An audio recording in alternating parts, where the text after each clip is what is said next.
A new plan envisions the future of passenger rail service in Indiana and across the Midwest. Under the plan, Lafayette could see more frequent and higher speed service to nearby cities. News 18's Joe Paul spoke today with several transportation officials about the plan. He joins us live tonight at the Amtrak station and historic train depot in downtown Lafayette.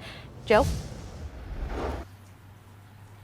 Hey Sam, passenger rail service has pretty much dried up here at the depot over the past several years. Now the station is only served by the Cardinal line, which runs from Indianapolis to Chicago 3 times a week. But a new ambitious plan wants to make passenger rail travel more viable for decades to come.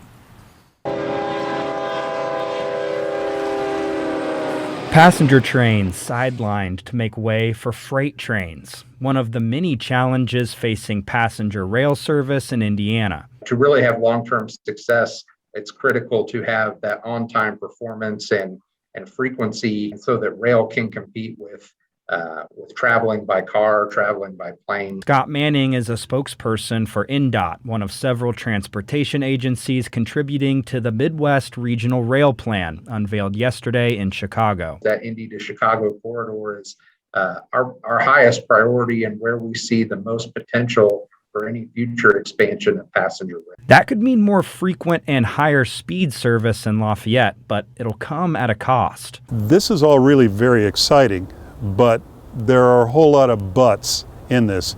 Number one is frankly the cost, which is high, and then who's going to pay for it. Arvid Olson is the transportation chair for Greater Lafayette Commerce. He says reliable passenger rail service would be an economic boost for Lafayette. We agree the infrastructure for transportation needs to be broader in every way. Regular airline flights out of Lafayette, 6 lanes on the interstate, and we also see the impact and the importance of frequent passenger rail going through Lafayette between Indianapolis, Northwest Indiana, and Chicago. The price tag, $130 billion over the next 4 decades, but it's an investment that could pay out over the long term.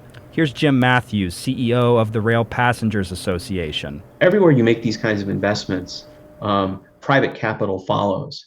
And we've seen it in Denver, we've seen it in Meridian, Mississippi, we've seen it everywhere you do this.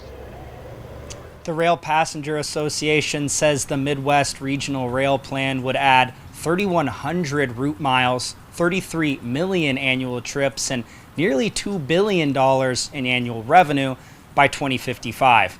Reporting live in Lafayette, Joe Paul, News 18.